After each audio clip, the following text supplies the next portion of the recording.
Agradecemos su atención. Buenas tardes a todos y a todas. En el marco del Diplomado en Derechos Humanos en el Poder Judicial de la Federación, el Instituto de la Judicatura Federal y la Universidad Iberoamericana les dan la más cordial bienvenida. Durante 90 minutos escucharemos al expositor con el tema Historia, Filosofía y Evolución de los Derechos Humanos. Los 30 minutos restantes son para preguntas y respuestas. La dinámica es la siguiente: serán 3 rondas de 3 preguntas cada una para dar oportunidad a las respuestas. Por el tiempo limitado, recomendamos y agradecemos que las preguntas sean concretas.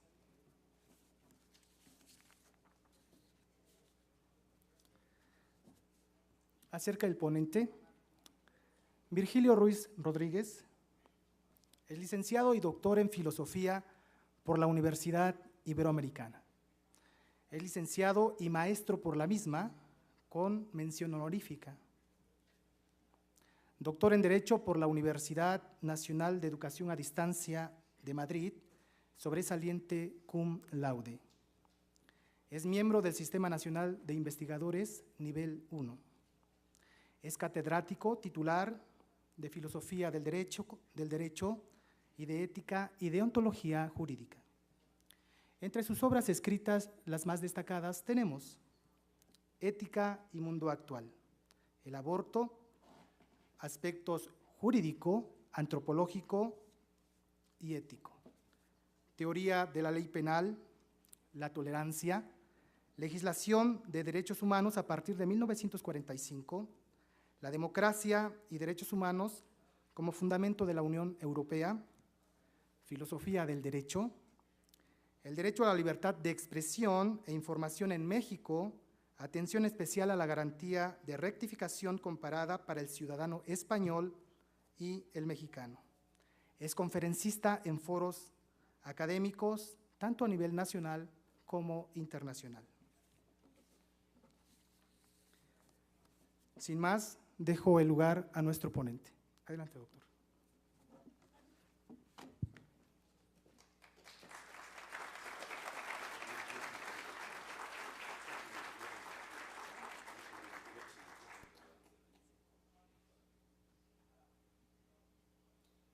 Bueno, buenas tardes, tengan ustedes. Es un gusto para mí estar aquí en este lugar y les pido permiso para quitarme esta indumentaria que no me siento nada a gusto con ella. ¿Sí? Desde luego, sí hago oír allá atrás. ¿Sí? ¿Nada? Bueno, ahí para los aparatos no me oyen.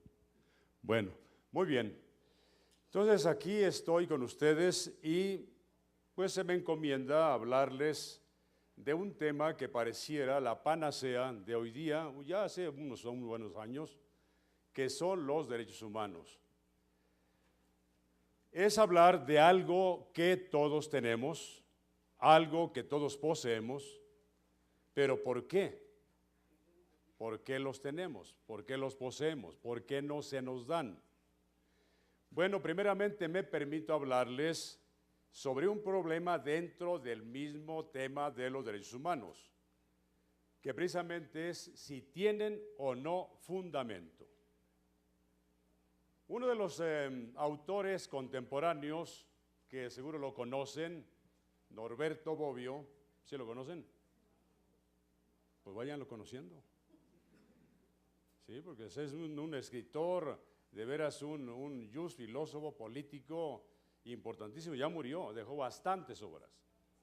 Y él dice, entre sus obras, entre sus pensamientos, dice que a él no le importa si tienen o no fundamento los derechos humanos. A él lo que le importa es que sean garantizados y protegidos. Y desde luego, aquí hay un logotipo, una leyenda, allí está, por la excelencia en la impartición de justicia. ¿Habrá excelencia en la impartición?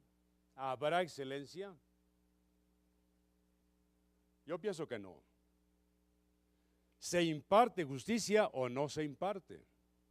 La justicia no es a medias ni en exceso.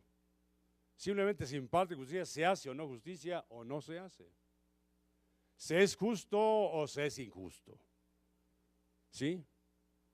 Ahora, una aclaración, miren, lo que yo aquí les platique no tiene ningún asomo, ni tampoco me lo van a permitir ustedes, por supuesto, ningún asomo de dogmatismo ni de absolutismo.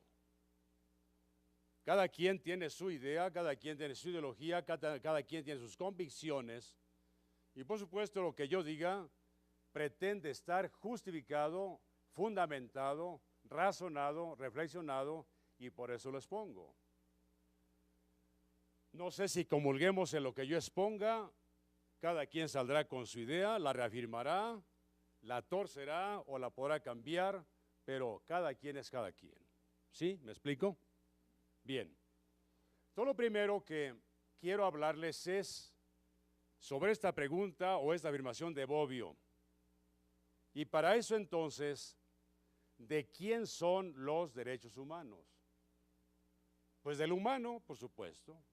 Es una tautología. Claro que ha habido distintos nombres, recuerden, del hombre, libertades fundamentales, humanos fundamentales, en fin, ya hablaremos de esto. Pero lo que yo quiero decirles ahora es algo que pone a pensar de un filósofo alemán. Si han oído, han leído algo de Max Scheler, ¿no? Tarea para mañana, búsquenlo. Max Scheler, ¿sí? Él dice, bueno, él ya murió en el 28 del siglo pasado. Y él decía, después de 10,000 años, puedo decir millones, dice, hoy el hombre se ha constituido más problema que en ningún otro tiempo. ¿Por qué? Porque simplemente no se conoce. Y peor todavía, él es consciente y sabe que no sabe. Bueno, ya pasaron otros años más, del 28 a esta fecha, ya casi otros 100 años. Y creo que seguiremos con la ignorancia. Entonces, por eso quiero hablar de esto como, para mí, fundamento. Para mí, el fundamento. Entonces, ¿qué se ha dicho del hombre a través de la historia? A través del tiempo, ¿qué se ha dicho del hombre? Voy a dar pincelazos y zancadas en el tiempo. Y desde luego, yéndome hasta el siglo V antes de Cristo, con un individuo llamado Protágoras. Cuando trató el tema exactamente del ser humano, aventó una frase que se cumple cada día, pero en otro aspecto, que es lo que se conoce como el relativismo o subjetivismo axiológico, ¿sí? Y él dice del hombre, el hombre es la medida de todas las cosas, de las que son porque son y de las que no son porque no son. Homo mensura omnium rerum, el hombre medida de todas las cosas. Es el primer atisbo, digamos, en la historia que asoma por ahí. Ya diré yo otra cosa de los derechos humanos, más atrás todavía, pero ya lo diré. Pasamos adelante un poco y llegamos al periodo clásico griego. Ahí, ¿quién aparece? Aparece Sócrates, el maestro de maestros. No escribió nada, lo conocemos por Jenofonte, lo conocemos por Platón, y él pasó a la historia, fíjense, a ver, pregunto, porque no me gusta aquí nada más ser monólogo. A ver, su nombre. Guillermo. A ver, Guillermo, ¿usted qué idea tiene de por qué murió Sócrates? ¿Qué lo llevó a la muerte? Y quien quiera hablar, dígalo. A ver, ¿quién tiene la idea de por qué Sócrates fue a la muerte? Vamos.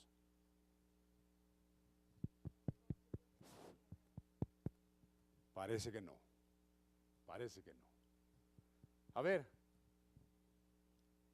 Diga. Algo hay por ahí, algo, pero todavía parece que no. Y pregunto por qué. Porque miren, ya dije, no dogmatismo, no absolutismo. Pero estoy en desacuerdo como la gran mayoría dice por ahí que murió por tal motivo. Pero claro, no porque nadie lo sabe todo, no estamos para saberlo todo, ni mucho menos.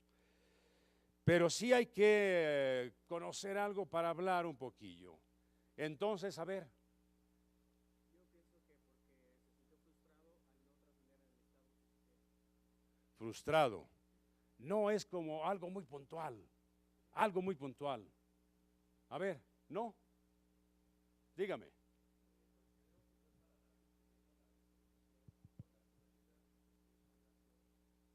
Bueno, ese fue una de las afirmaciones sólidas y que debe ser lección para uno. Él dice concretamente, ahí en la apología, dice, es preferible sufrir la injusticia que hacerla. Esa afirmación es sólida, pero ¿qué lo llevó exactamente a esto? A ver, diga, por favor. No podría ser porque era un elemento que estaba agitando la conciencia de sus alumnos. ¿En qué sentido? En el sentido de que los estaba creando una conciencia crítica hacia todo. Ojalá, ojalá. No. Por ahí anda, usted está más cerca que nadie. Bueno, ya. Miren, el común, usted pregunte por ahí a otras gentes y si lo han, no sé, oído o dicho, en fin, ya lo dirán. Es porque el común sentir es porque, no sé, pervertía a la juventud. Pervertía a la juventud. ¿Ustedes creen que de verdad un perverso va a pasar a la historia? Él pasa a la historia al contrario, fíjese, como el padre de la ética. Fíjese, el padre de la ética. Entonces, más bien, esta cuestión es porque la religión estaba un tanto ya medio atacada por él.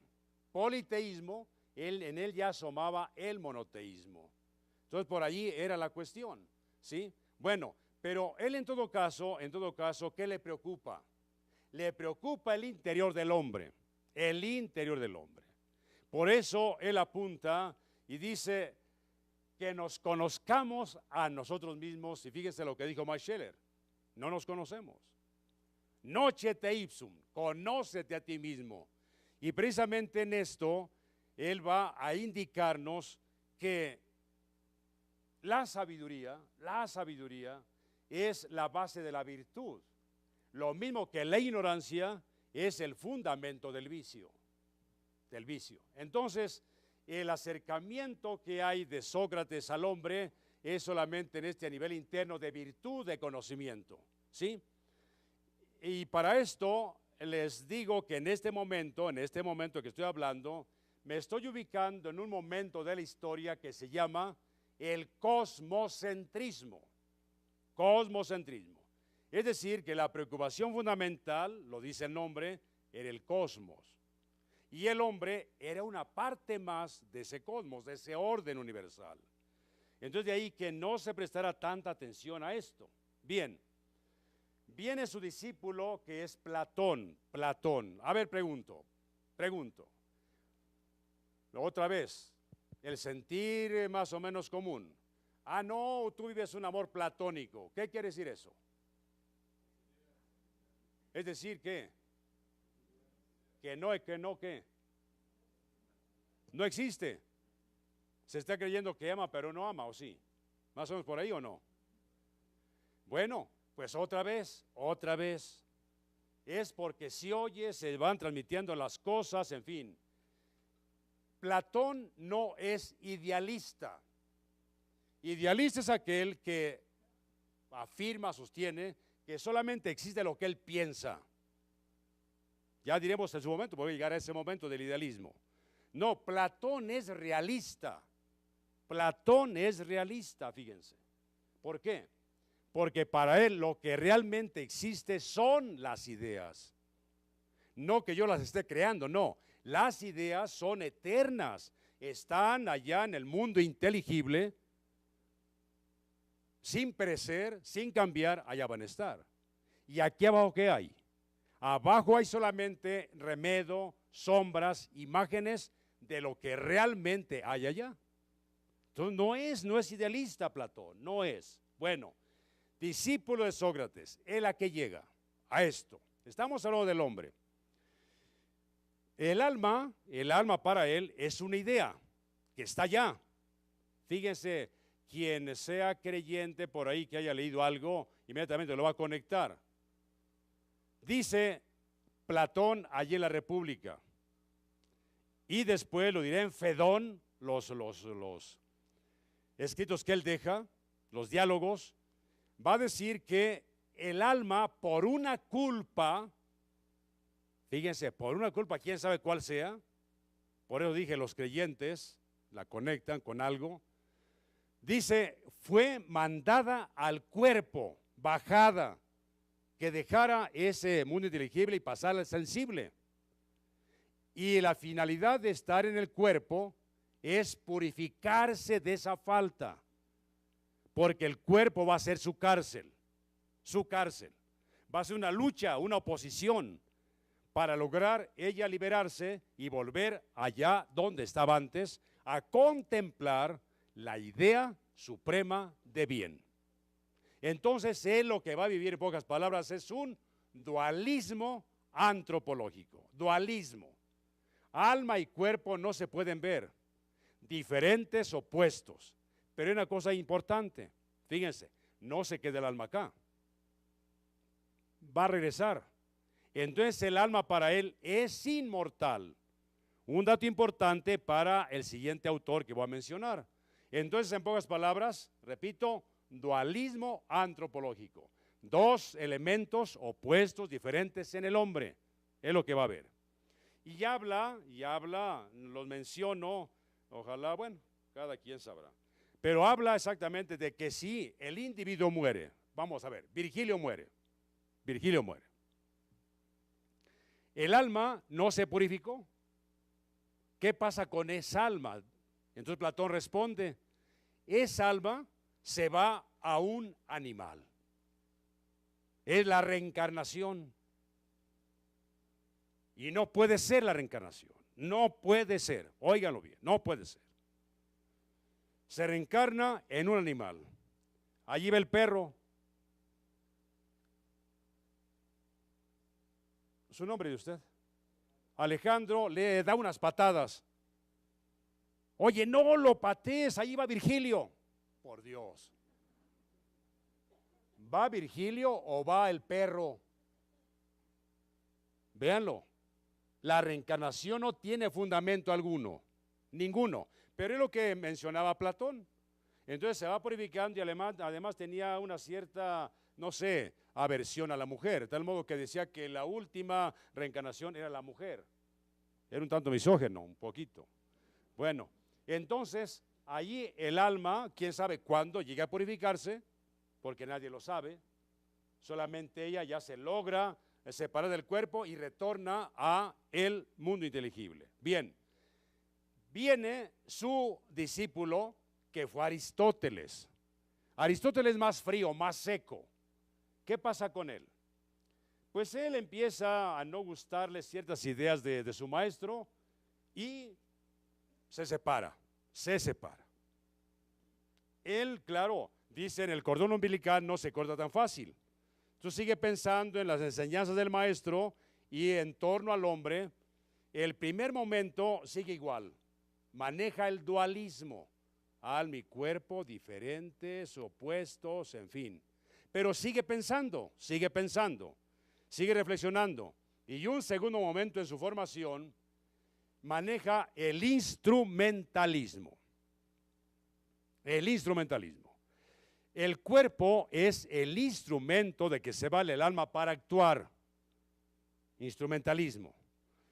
sigue pensando, no le convence y llega el tercer momento, que es cuando descubre la teoría que se va a llamar ilemórfica, el ilemorfismo. ¿Qué quiere decir esto? Que todo lo que es lo más insignificante, la brizna de hierba que quieran, el granito más diminuto de arena que ustedes vean, todo lo que es, está compuesto de materia, ile, y morfé, forma. Materia y forma está compuesto todo lo que existe. Entonces es el tercer momento. Y el hombre, entonces, ¿de qué está compuesto? De materia y forma. La materia va a ser el cuerpo y la forma va a ser el alma. Fíjense entonces, ya no dualismo platónico, ya no, sino complementación de los dos elementos, diferentes, pero se complementan. De ahí que va a hablar de que el hombre es un compuesto, sí, de dos coprincipios, alma y cuerpo, pero formando una unidad. Y todavía en este momento, ¿a qué llega?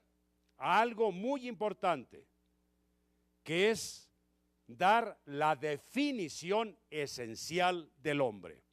Definición esencial. A ver, en sus estudios tienen que saberlo. ¿Qué implica una definición esencial? ¿Qué elementos tiene? Una definición esencial, ¿qué elementos tiene? ¿De qué está compuesto? Cachis, hombre. Digo, esa cultura importante, no se olviden, es ingeniero la persona. Pues mientras más sepa de lo que no es ingeniería, mejor ingeniero será. Dígase del abogado, aquel que sepa más de lo que no es derecho, ya habiendo sabido, será mejor abogado.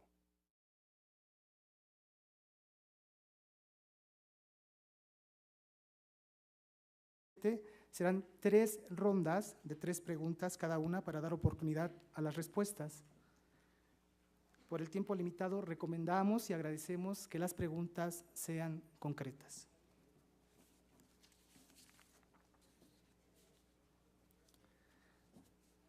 Acerca del ponente, Virgilio Ruiz Rodríguez es licenciado y doctor en Filosofía por la Universidad Iberoamericana. Es licenciado y maestro por la misma, con mención honorífica. Doctor en Derecho por la Universidad Nacional de Educación a Distancia de Madrid, sobresaliente cum derecho. El derecho a la libertad de expresión e información en México, atención especial a la garantía de rectificación comparada para el ciudadano español y el mexicano. Es conferencista en foros académicos, tanto a nivel nacional como internacional. Sin más, dejo el lugar a nuestro ponente. Adelante, doctor.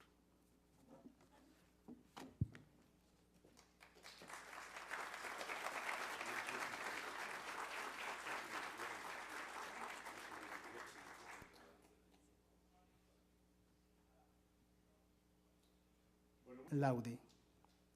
Es miembro del Sistema Nacional de Investigadores Nivel 1. Es catedrático titular de Filosofía del Derecho y de Ética y Deontología Jurídica.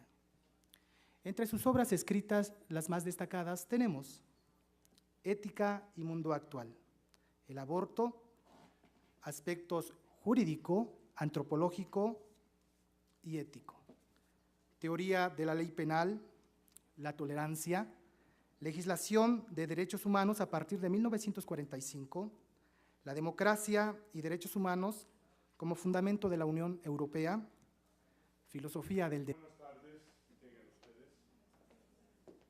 Es un gusto para mí estar aquí en este lugar y les pido permiso para quitarme esta indumentaria, que no me siento nada a gusto con ella.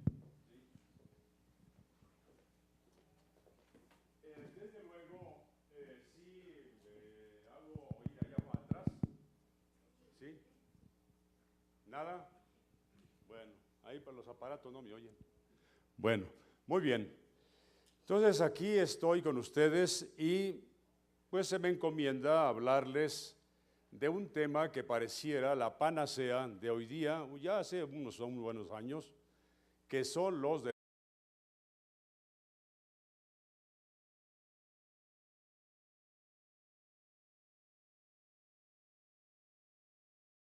Agradecemos su atención. Buenas tardes a todos y a todas.